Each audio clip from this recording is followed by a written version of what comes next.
아멘. 네, 오늘 이 6월 둘째 주입니다. 6월 둘째 주 우리 하나님의 말씀 가스펠 에센셜 찬양이라는 제목으로 우리 청년들이 반드시 인생 가운데 알아야 되는 우리 복음의 진리를 오늘도 함께 알아가 보도록 하겠습니다. 우리는 종종 여러분 찬양을 뭐라고 생각하세요? 여러분 찬양. 공교롭게도 여러분 찬양에 연관돼 있으시기 때문에 지금 남녀 선교회 모임을 안 가시고 청년이 되어서 이곳에 계신데요. 찬양을 뭐라고 생각하십니까? 우리는 종종 찬양을 예배 순서 중 하나로 생각합니다. 그래서 이제 논란이 많았던 말들이 항상 준비 찬양. 뭘 준비합니까? 준비 찬양이란 말이 어디 있습니까? 하나님을 찬양하는 건데 무슨 뭐 세배 부모님 찾아가서 준비 세배 이런 게 있습니까? 없습니다. 준비 찬양이란 말은 틀린 거죠. 뭘 위한 준비입니까? 찬양이 예배인데. 그렇죠. 그러니까 뭐라고 바꿔야 될까요? 준비 찬양가 아니고 핵심 찬양, 본론 찬양, 이게 맞죠. 하나님 찬양. 심지어 요즘에는 이제 성가대라는 말도 많이 없어지고 찬양대라고 이름을 합니다. 성스러운 노래가 아니라 하나님 찬양하는 건 다른 거니까요. 그렇게 하는데 종종 우리는 이 찬양을 그래서 결국에는 노래에 국한시킬 때가 많습니다.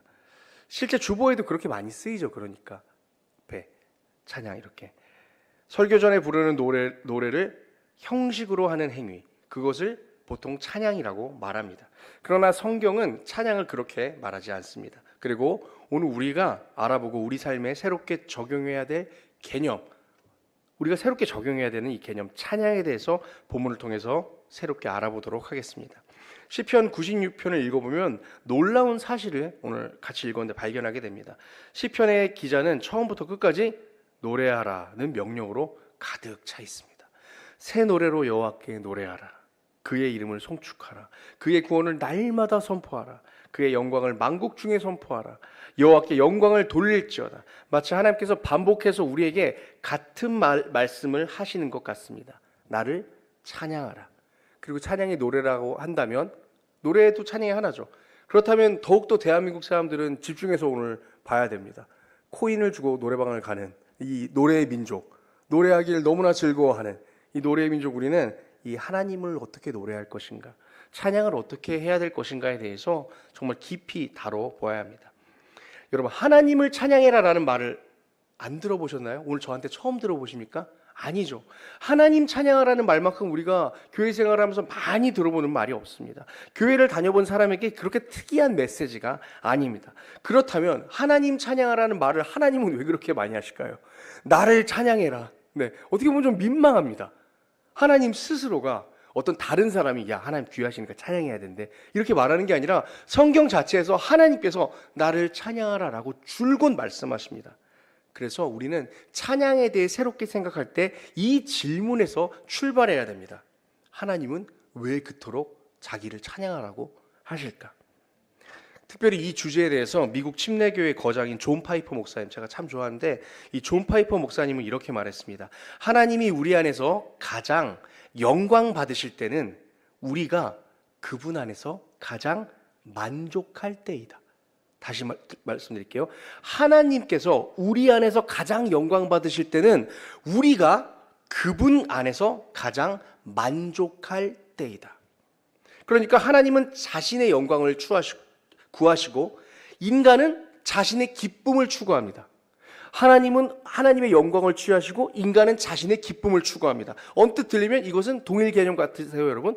반대 개념처럼 들리는 이 두 전제는 놀랍게도 복음 안에서 서로를 충족시킵니다. 시편 96편이 바로 그 사실을 보여줍니다. 4절입니다. 여호와는 위대하시니 지극히 찬양할 것이요. 시인은 먼저 이렇게 말합니다. 찬양의 이유를 말하는데 그것은 여호와가 위대하시기 때문이라고 말합니다. 여호와가 위대하시니까 찬양하라는 거예요. 하나님이 위대하심으로 찬양한다. 우리가 노래한다고 하나님이 커지는 것이 아니라, 우리가 침묵한다고 하나님이 작아지는 것이 아닙니다. 여러분, 제가 지금 한 말 다 아는 말인데요 라고 생각하고 계실지 모르는데요, 실제로 우리는 그렇게 적용하지 않습니다. 여러분, 여기 꽃장식 엉터리로 돼 있으면 여러분 하나님 영광 가린다고 우리 말하잖아요. 찬양 음정이 셌습니다. 하나님 영광 가린다고 말하죠, 쉽게. 무슨 말이에요? 우리가 하나님 영광을 축소시킬 수 있다라고 생각하는 거예요. 너 하나님 영광 가리우니까 예훈아 내년까지 서울대로 편입하렴. 이런 거예요. 예훈아 그러니까 친구를 많이 오게 기도해야 돼. 안 그러면 너 타겠대. 이렇게 설교 때. 네. 이런 거예요. 하나님 영광을 가릴 수가 없어요. 우리 사람은. 그런데 우리는 그렇게 표현을 한다는 거죠. 그러니까 뭐예요? 하나님이 위대하시니까 우리가 찬양을 하는 것인데 우리는 반대로 생각하면 마치 우리가 찬양함으로 하나님의 위대하심을 드러낸다라고 착각할 때가 너무나 많습니다. 하나님은 우리의 인정을 필요해서 찬양을 요구하시는 분이 아닙니다. 하나님은 본래부터 영광스러운 분입니다. 찬양은 어떤 건가요? 그 영광을 인정하는 행위입니다. 우리나라에서 제일 높은 빌딩이 어디입니까? 롯데 월드타워. 맞죠? 네. 그래서 우리가 월드타워, 롯데 월드타워 높으신 빌딩이시여 해야 그 빌딩이 우리나라 1위 빌딩이 되는 것이 아닙니다. 우리가 그것을 보지 않더라도, 바라보지 않더라도, 제가 예전에 용인 수지에 살았는데 거기서도 보이더라고요. 세상에. 보통 이제 그거 보고 교인들은 많이 그걸 이제 반지의 제왕에서 나오는 사우론의 탑이다 이렇게 비유를 많이 하는데, 저기 위에서 악마가 우리를 쳐다보고 있다 이러는데, 여러분 그것을 우리가 인정한다고 해서 그게 높은 게 아니라 그건 원래 높은 거고 우리가 그걸 알아가는 것이죠. 하나님을 찬양하는 것은 우리가 찬양한다고 하나님이 높아지시고 찬양하지 않는다고 하나님이 낮아지시는 것이 아니라 도리어 위대하신 하나님을 알아가는 인간의 자연스러운 반응이 찬양이라는 말씀입니다. 여러분 사람은 삭막한 정서를 가지신 분이 아니라면 감동합니다. 여러분 가장 최근에 언제 감동해 보셨어요? 저는 이제 40대 중반이 되면서 에스트로겐이 분비가 너무 많이 나와서 월드비전 같은 이제 아이들 제가 갑자기 단어가 생각이 안 나네요. 네, 뭐였죠? 네, 단체들 광고 같은 게 나오잖아요. 이렇게 나오면 그렇게 눈물이 나요, 자꾸.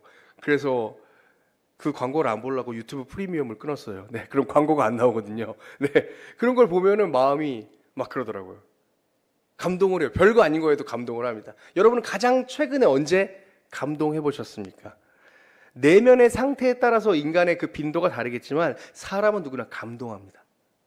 그럼 그 감동의 순간 우리를 감동케 하는 것, 그것은 사람일 수도 있고 상황일 수도 있고 여러 경우가 있겠지만 그 감동의 주체가 우리를 압도하기 때문에 우리는 감동합니다.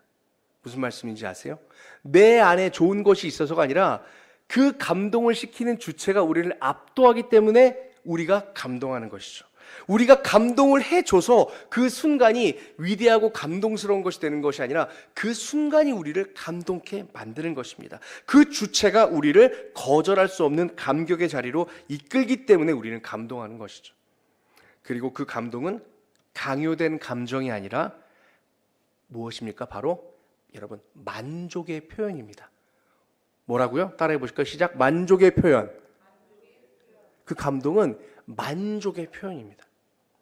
여러분이 감동한 그 순간 아무도 그 감정을 강요하지 않았습니다. 전 가끔 강요된 감동을 연기할 때가 있습니다. 노아가 뭐를 만들고 가지고 와서 아빠 멋지지? 이러면 감동을 해야 됩니다. 죄송합니다. 전 별로 감동스럽지 않은데 감동을 해야 됩니다. 우와! 또 집에서 생존을 위해서 감동하시는 남편분들이 있을 줄로 압니다. 여보 오늘 반찬이 어때? 맛있어. 짱이야. 네, 생존을 위해. 그러나 우리가 진실로 하는 감동들은 우리가 강요로 주어진 감정이 아닙니다. 여러분 하나님에 대한 찬양이 이것과 같습니다.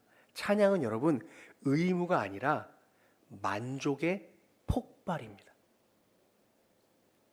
우리 교회가 100명, 200명, 예를 들어 1000명이 되었는데 앞에 찬양팀이 3명 서 있으면 여러분 뭐라고 말씀하실 것입니까?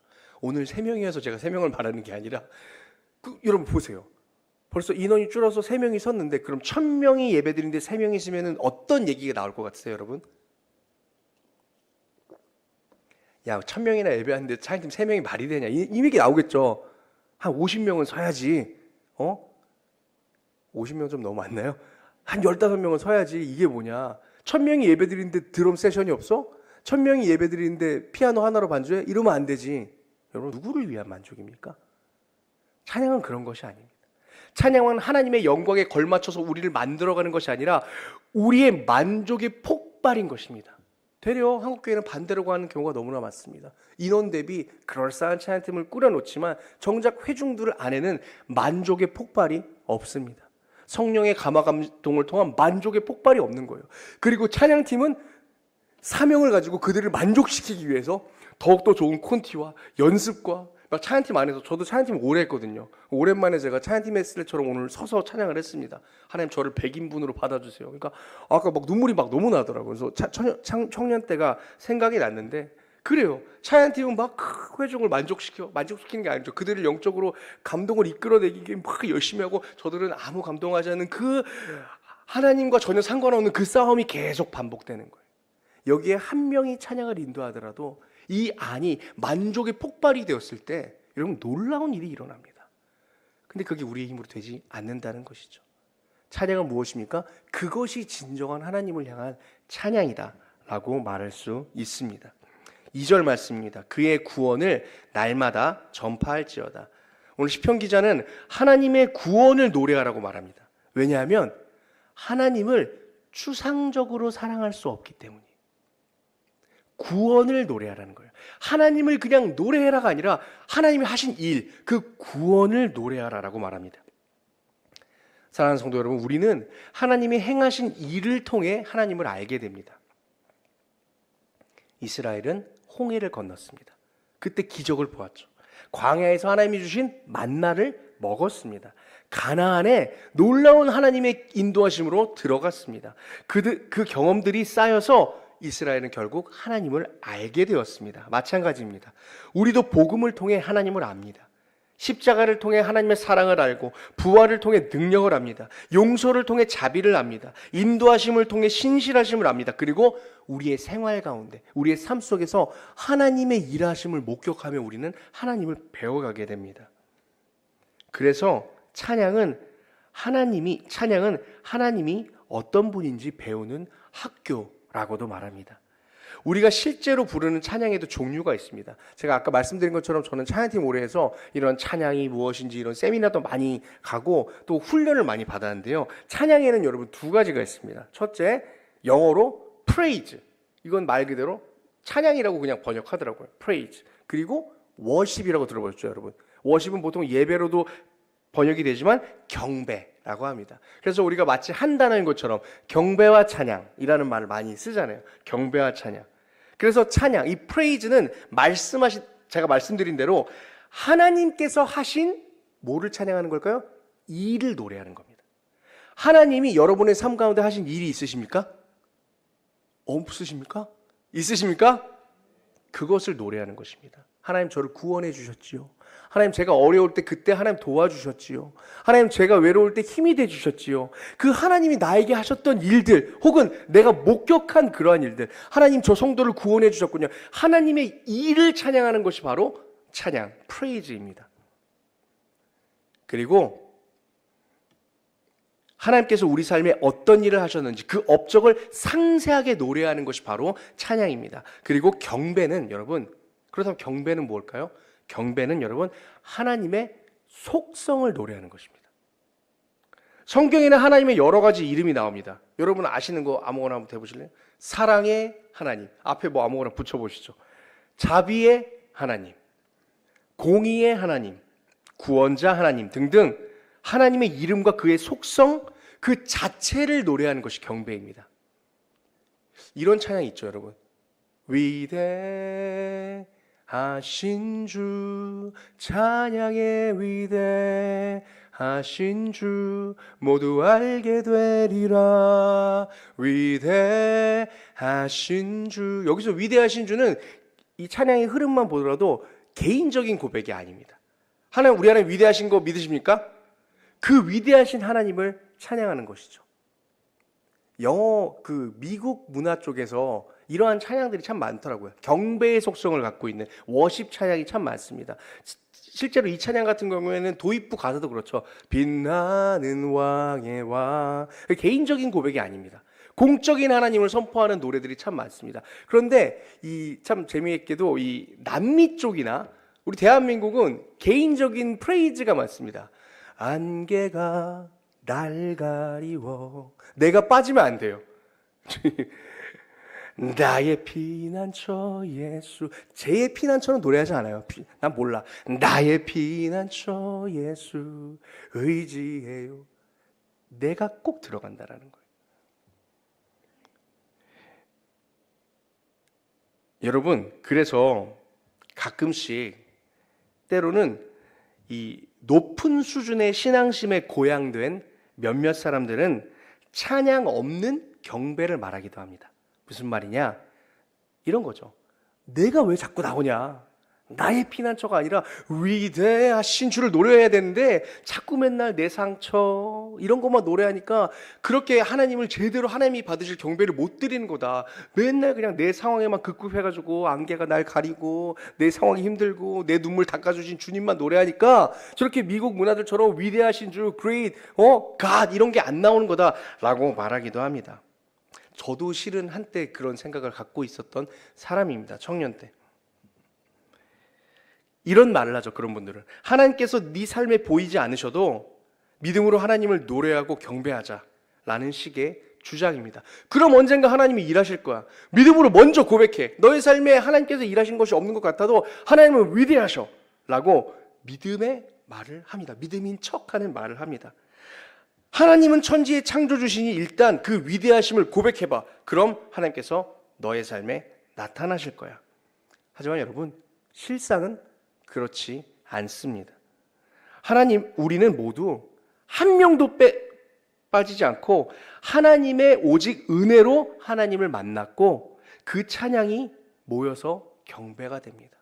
우리 중에 한 명도 찬양 없이 경배한 사람은 없습니다. 나 아직 하나님한테 받은 은혜가 없어. 하지만 나는 알아. 깨닫게 하셨거든. 하나님이 위대하신 분이야. 난 하나님의 사랑을 경험해보지 못했지만 하나님은 사랑이셔. 그러니까 고백해야 돼. 여러분, 멋진 것 같죠? 여러분, 거짓말입니다. 거짓 선포이고 거짓 찬양입니다. 여러분, 찬양 없는 경배는 있을 수 없습니다. 왜냐하면 하나님께서 행하신 일을 보며 하나님이 어떠한 분인지 알게 되기 때문입니다. 여러분, 출애굽의 능력을 보며 하나님께서 그렇다면 왜 출애굽하셨을 때 그렇게 기적들을 만드셨겠습니까? 믿음 없는 우리들, 연약한 우리들 보고 믿게 하신 것이죠. 광야에서 하나님께서 신실함을 우리에게 보여주셨습니다.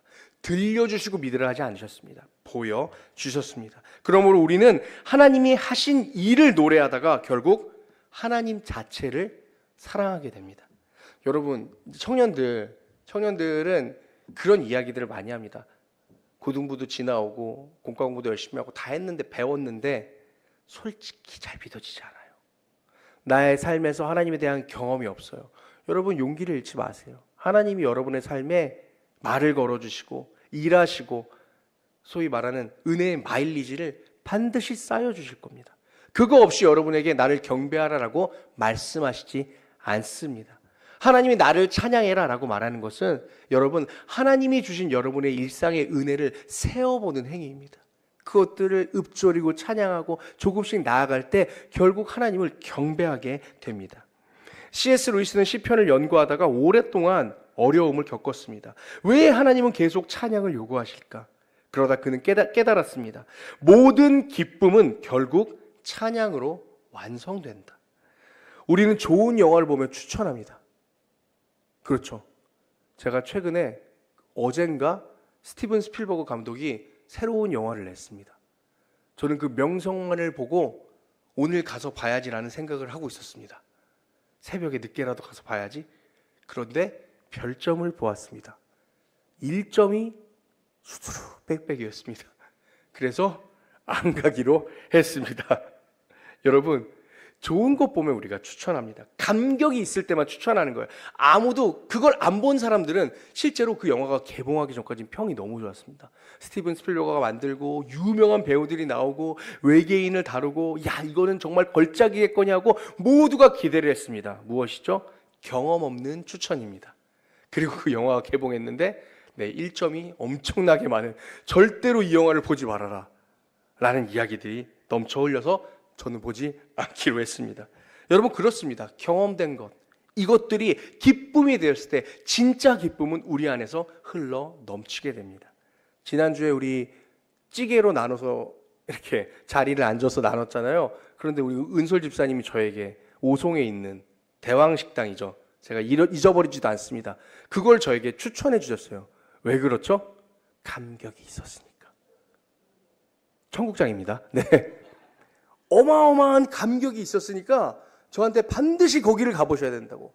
실제로 부용 집사님과 함께 여기 88 문어 청국장도 맛있다고 했는데 저희 둘이 그거를 맞아요라고 하고 있는데 아니라고 오송으로 가야 한다고. 왜요? 경험했으니까.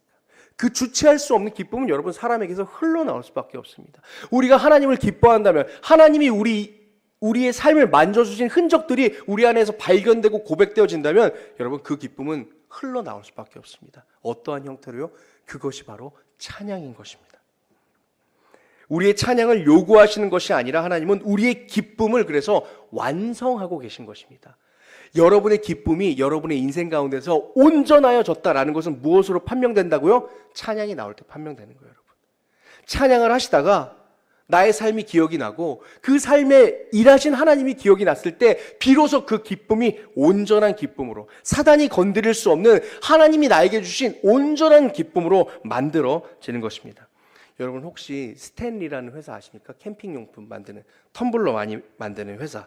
이 캠핑 회사의 스탠리의 퀸처라는 엄청 큰 텀블러를 알고 계십니까? 이겁니다. 네, 제가 오늘 이겁니다. 보셨죠? 이거. 네. 무기같이 생긴 이 텀블러. 실은 이 퀸처 제품은 제품이 출시 후에 인기가 없어서 단종될 뻔한 제품이었습니다. 그런데 미국의 쇼핑 커뮤니티인 더 바이 가이드의 운영을 하고 있었던 3명의 여성, 애슐리, 테일러, 릴리 허친슨이 이 퀸처의 가능성을 발견했습니다. 이 퀸처는 실제로 이 캠핑하는 남자들을 위한 겁니다. 대용량 많이 가져가서 먹어라. 제가 봤을 때 곰이 나타나면 이걸로 때려 잡아라 라고 할 수 있는 능력도 있는 것 같습니다. 그런데 그래서 여자들은 사지 않았는데 실제로 이 퀸처가 그 사라고 했던 남자들에게는 정말 안 팔리고 있었는데 그 3명의 여자들을 통해서 엄청나게 그 사이트에서 많이 팔리고 있었던 것입니다. 단지 그 사이트에서만요. 이 스탠리 본사에서는 팔리지 않고. 그래서 어느 날 이 퀸처가 단종된다는 소식이 들린 겁니다. 그러자 그 사이트를 운영하는 세 여성은 스탠리 본사에 남은 재고를 우리에게 다 넘겨라. 그럼 우리가 어떻게든 팔아보겠다 라고 말하며 본사에 있던 5,000개의 재고를 받아서 단 며칠 만에 다 팔아버립니다. 그들은 이 텀블러의 가능성을 알았던 것이죠. 그리고 오히려 이 세 여성들은 본사에 제안을 합니다. 색깔을 제발 이렇게 우중충한 색깔로 내지 마. 참고로 저는 리뉴얼 되기 전에, 그 멸망당하기 전에 구제한 그 옛날 버전의 퀸처입니다. 이렇게 만들지 말고 좀 핑크색도 만들고, 그래서 여러분 보셨을 거예요. 막 알록달록한 색깔에 빨대도 이쁘게 만들어서 재발매를 하자라고 해서 2021년에 이 퀸처가 재발매됩니다. 그리고 말 그대로 핫템이 됩니다. 하나에 보통 2만 원 초반선으로 알고 있었는데 당시에 막 20만 원에도 팔리고, 한국에서는 구할 수 없어서 제가 알기로는 50만 원까지 거래가 된 거를 본 적이 있습니다. 여러분 무슨 말입니까? 이 세 여성은 퀸처, 이 텀블러의 가장 열렬한 지지자였습니다. 가장 열렬한 팬이었습니다. 그들은 이 퀸처의 장점을 경험하고 이 퀸처를 누구보다 사랑하는 사람들이었습니다. 그런데 이제는 그것을 만들어 판매하는 팬에서 판매자가 된 사례입니다. 여러분, 이들에게 이 커다란 컵의 유용성에 대한 경험이 없었다면 아마 그들은 이러한 놀라운 일을 해내지 못했을 것입니다. 여러분, 마찬가지로 우리는 하나님을 향한 누구보다 뜨거운 팬이 되어야 합니다. 아무 근거 없는 팬이 아닙니다. 여러분, 이 컵 하나도 잘 써서 그렇게 팬이 되는데 여러분의 삶 가운데 하나님께서 일하신 역사를 세워보십시오. 얼마나 많은 일들이 있습니까? 우리는 열렬히 하나님을 사모하고 하나님께서 나의 삶에 일하신 역사들을 곱씹고 그것을 찬양해야 합니다. 그럴 때에 그 은혜가 우리 삶에 깊숙이 자리 잡힐 때에 결국 우리는 하나님을 경배하는 자로서 하나님을 전파하게 됩니다. 여러분, 여기에 놀라운 비밀이 있습니다. 복음은 우리를 개인적인 찬양에서 하나님을 향한 우주적인 경배로 이끕니다. 10절에서 말합니다. 여호와께서 다스리신다. 오늘 시편 96편은 갑자기 범위가 커집니다. 나의 하나님이 열방의 하나님이 되는 것입니다. 나의 구원자가 만왕의 왕이 되십니다. 우리는 보통 하나님이 만왕을 구했으니까, 온 인류를 구했으니까 그 중에 나도 있어라고 생각을 하지만 아닙니다. 하나님이 나를 구하셨습니다. 그런데 알고 보니 하나님은 모든 인류를 구하신 하나님이 되십니다. 그리고 마지막에는 하늘과 땅과 바다와 들과 나무까지도 찬양한다 라고 이야기합니다. 11절입니다. 하늘은 기뻐하고 땅은 즐거워하며. 여러분, 여기서 시편은 로마서 8장을 떠올리게 합니다. 사도 바울은 로마서 8장에서 모든 피조물이 탄식하며 구속을 기다리고 있다라고 말합니다. 왜입니까? 죄는 인간만 무너뜨린 것이 아니라 창조 세계를 모두 다 무너뜨립니다. 인간이 죄졌는데 인간 때문에 창조 세계가 모두 무너진다라는 말이죠. 그러나 예수 그리스도 안에서 새 창조가 시작되었습니다. 우리의 가장 개인적인 감사와 찬양과 믿음의 고백이 어디까지 연결된다고요? 창조 세계까지 연결이 되어서 창조 세계가 하나님 앞에서 온전한 구속 가운데 새로워진다라는 것입니다. 우리의 찬양 때문에요. 여러분, 놀라운 일이지 않습니까? 그래서 최종적인 예배는 교회당 안에서 끝나지 않습니다. 여러분, 제가 청년들한테 늘 하는 질문이 있습니다. 무인도에서 하나님께 영광을 올릴 수 있습니까? 무인도에서 혼자 살면서 전도도 못하고 하나님을 경배하는 것을 누가 들어주지도 않는데 하나님께 영광 돌릴 수 있습니까? 여러분, 영광 돌릴 수 있습니다. 아무도 보지 않는 곳에서 하나님께 올려드린 기도가 하나님께 영광이 되고 그것을 통해서 심지어 그 영광을 넘어서 하나님께서 일하십니다. 이 땅을 만지시고 일하실 줄로 믿습니다. 그들은 모를 겁니다. 이 일이 어디에서 시작되었는지, 무인도에서 아무도 바라보지 않는 어떤 한 명의 인생의 찬양을 통해서 시작된 것인지 절대로 모를 것입니다. 그러나 우리 하나님은 그렇게 일하고 계시고 오늘 시편 96편이 그렇게 말합니다. 여호와는 위대하시니 너희는 나를 찬양하라. 어떻게 된다고요? 이 세상이, 지구가, 온 세계가 하나님의 영광 가운데 거할 줄 믿습니다. 많은 청년들이 신앙의 갈증을 갖습니다. 청년들이 열심히 안 하는 것 같지만 열심히 안 하는 게 아니라 실은 갈증을 갖고 있는 거예요. 하나님을 더 경험하기를 원하는데 경험을 못 하는 거예요. 오면은 왔는데 하나님의 영광이 보이지 않고 예배 분위기도 그러지도 않고 사람을 보면 낙심만 하고, 청년들은 하나님을 경험하기를 원합니다. 내가 생각하는 하나님을 경험하기를 원하는데 그 경험을 못하게 되는 것이죠. 여러분, 그 경험이 어디에서 시작되어야 될까요? 구조에도 있습니다. 교회가 좋아야죠. 어른들이 잘해야죠. 예배가 하나님 앞에 영광이 될 만큼 사운드도 좋고 설교도 좋고 다 좋아야 되겠죠. 그러나 가장 중요한 것은 그 경험은 은혜를 기억할 때 시작합니다. 하나님이 하신 일을 여러분 기억해야 됩니다. 아무런 시스템을 갖지 못한 예배에서라도 여러분 그 일이 가능합니다. 오늘 예배 가운데, 말씀 가운데 하나님이 나에게 하신 일이 기억돼야 됩니다. 그것을 기록하십시오. 제가 실제로 지난 사역지에서 청년들에게 기도하는 방법으로 이렇게 알려줬어요. 청년들 앉으면 항상 레파토리가 똑같잖아요. 아마 여러분도 그러실 거예요. 하나님 아버지 오늘도 하면서 중언부언하게 됩니다. 그리고 평소에 쓰지도 않던 말들로 하여 주시옵고 주시옵소서, 이런 말 쓰지도 않는데, 부모님한테도 밥 주시옵소서 하지 않는데 하나님 앞에는 주시옵소서, 주시길 바랍니다 하다가 막 입이 헷갈리게 되고, 그래서 청년들에게 제가 심플하게 제안했습니다. 하나님한테 원하는 거 있냐? 기도하고 싶은 거 있냐? 노트를 펴라. 핸드폰 메모장을 펴라. 그래서 그걸 그냥 적어라. 1번 취업하게 해주세요.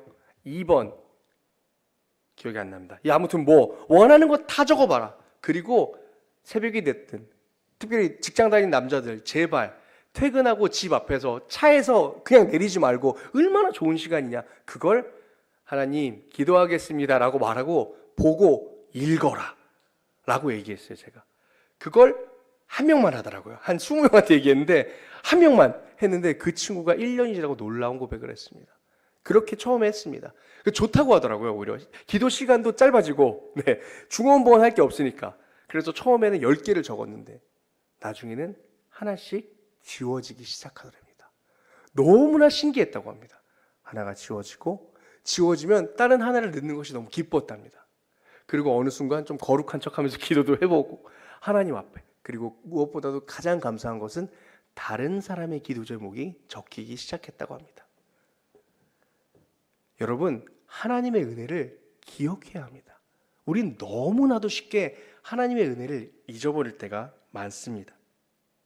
여러분, 그러한 우리의 기억, 그 작은 찬양이 모여서 경배가 됩니다. 십자가를 묵상하다가 하나님의 사랑을 보게 됩니다. 하나님이 순종하라고 해서 그냥 순종하고 따라가고 인도하심 따라가다가 하나님의 은혜를 보게 되고 기도의 응답을 경험하게 되고 그 가운데서 하나님의 놀라우심을 바라보게 됩니다. 하나님이 하신 일, 하나님의 선물을 바라보다 어느 순간 하나님 자신을 사랑하게 됩니다. 그것이 여러분 경배입니다. 그 경배의 순간 여러분은 하나님의 광대하심을 경험하게 됩니다. 설교를 마칩니다. 여러분, 비밀을 알려드릴까요? 우리 인생은 그것을 위해 지어졌습니다. 모르셨죠? 하나님을 경배하기 위해 지어진 삶이고 그 일을 할 때 우리 인생은 가장 온전해집니다. 세상은 말합니다. 무엇을 위해 사는가? 이런 얘기 많이 하잖아요. 무엇을 위해 사는가? 사람은 무엇을 위해 사는가라는 동명의 책 제목도 있죠. 하지만 답을 찾기는 참 어렵습니다. 하지만 하나님을 믿는 우리에겐 명확한 답이 있습니다. 무엇을 위해 사는가?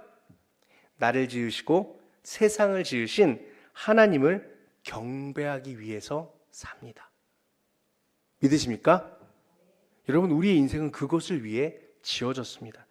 여러분 인생에서 우리가 경험하지 못하는 단어들을 참 많이 쓸 때가 있습니다. 여러분, 경이로움에 대해 얼마나 많이 경험해 보셨습니까? 경이로움이란 단어를 쓰지도 못하고 살아가죠, 우리는. 여러분의 인생 가운데서 제가 아까 감동을 말했는데 언제 경이로움을 경험해 보셨습니까? 여러분, 하나님을 경배하는 인생이 되었을 때, 하나님을 찬양하는 그 찬양들이 모여서 결국 하나님 자체, 하나님의 이름을 알게 되고 하나님의 그 속성을 노래하는 경배의 인생이 되었을 때 그 경이로움이 나의 삶의 바탕이 됩니다. 우리는 그 경이로움 가운데서 살아가게 되고 그 경이로움 가운데서 하나님을 만나게 됩니다. 그리고 그 경배의 삶은 매일의 찬양을 통해 나타납니다. 여러분, 여러분의 삶에 하나님의 만지심의 흔적을 반드시 찾으시기를 소망합니다. 하나님은 여러분 한순간도 일하시지 않은 적이 없습니다. 이 믿음의 고백을 하는 저와 여러분 되기를